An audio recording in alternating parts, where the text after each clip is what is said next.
ان الذين آمنوا والذين هادوا والنصارى والسابعين من آمن بالله واليوم الآخر وعمل صالحا فلهم أجرهم عند ربهم ولا خوف عليهم ولا هم يحزنون وإذ أخذنا ميثاقكم ورفعنا فوقكم الطور خذوا ما آتيناكم بقوة واذكروا ما فيه لعلكم تتقون۔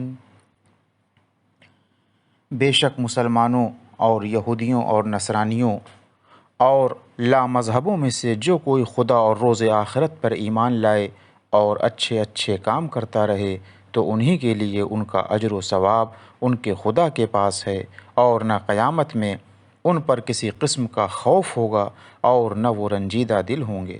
اور وہ وقت یاد کرو کہ جب ہم نے تعمیل توریت کا تم سے اقرار لیا اور ہم نے تمہارے سر پر طور سے پہاڑ کو لا کر لٹکایا اور کہہ دیا کہ توریت جو ہم نے تم کو دی ہے اس کو مضبوط پکڑے رہو، اور جو کچھ اس میں ہے اس کو یاد رکھو تاکہ تم پرہیزگار بنو۔ ثم تولیتم من بعد ذلك فلولا فضل اللہ علیکم ورحمتہ لکنتم من الخاسرین وَلَقَدْ عَلِمْتُمُ الَّذِينَ اعْتَدَوْا مِنْكُمْ فِي السَّبْتِ فَقُلْنَ لَهُمْ كُونُوا قِرَدَةً خَاسِعِينَ فَجَعَلْنَاهَا نَكَالًا لِمَا بَيْنَ يَدَيْهَا وَمَا خَلْفَهَا وَمَوْعِظَةً لِلْمُتَّقِينَ وَإِذْ قَالَ مُوسَىٰ لِقَوْمِهِ إِنَّ اللَّهَ يَأْمُرُكُمْ أَن تَذْبَحُوا بَقَرَةً۔ پھر اس کے بعد تم اپنے عہد و پیمان سے پھر گئے، پس اگر تم پر خدا کا فضل اور اس کی مہربانی نہ ہوتی تو تم نے سخت گھاٹا اٹھایا ہوتا۔ اور اپنی قوم سے ان لوگوں کی حالت تو تم بخوبی جانتے ہو جو شنبے کے دن اپنی حد سے گزر گئے کہ باوجود ممانعت شکار کھیلنے نکلے تو ہم نے ان سے کہا کہ تم راندے گئے بندر بن جاؤ، اور وہ بندر ہو گئے۔ پس ہم نے اس واقعے کو ان لوگوں کے واسطے جن کے سامنے ہوا تھا اور جو اس کے بعد آنے والے تھے عذاب قرار دیا، اور پرہیزگاروں کے لیے نصیحت۔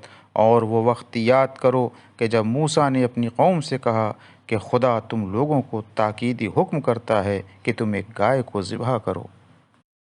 قالوا اتتخذنا ہزوا قال اعوذ باللہ ان اکون من الجاہلین قالوا ادع لنا ربك يبين لنا ما هي قال إنه يقول إنها بقرة لا فارض ولا بكر عوان بين ذلك فافعلوا ما تؤمرون قالوا ادع لنا ربك يبين لنا ما لونها۔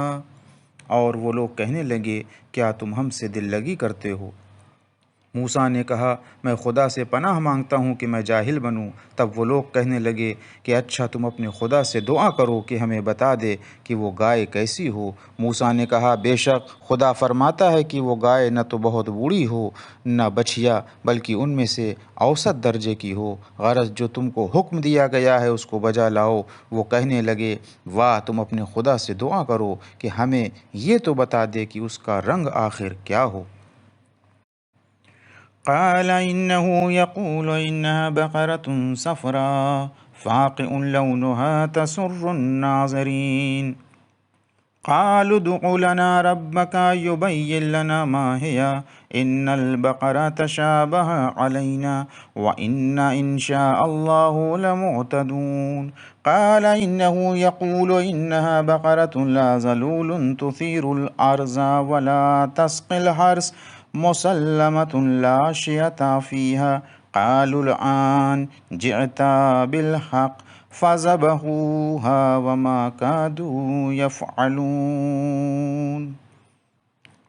موسیٰ نے کہا بے شک خدا فرماتا ہے کہ وہ گائے خوب گہرے زرد رنگ کی ہو کہ دیکھنے والے اسے دیکھ کر خوش ہو جائیں۔ تب کہنے لگے کہ تم اپنے خدا سے دعا کرو کہ ہمیں ذرا یہ تو بتا دے کہ وہ گائے اور کیسی ہو۔ وہ گائے تو اور گایوں میں ملی جلی مل جل گئی، اور اب خدا نے چاہا تو ہم ضرور اس کا پتہ لگا لیں گے۔ موسیٰ نے کہا خدا ضرور فرماتا ہے کہ وہ گائے نہ تو اتنی سدھائی ہو کہ زمین جوتے اور نہ کھیتی سینچے، بھلی چنگی یک رنگ کی، اس میں کوئی دھبا تک نہ ہو۔ وہ بولے اب جا کے ٹھیک ٹھیک بیان کیا۔ غرض ان لوگوں نے وہ گائے حلال کی، حالانکہ ان سے امید نہ تھی کہ وہ ایسا کریں گے۔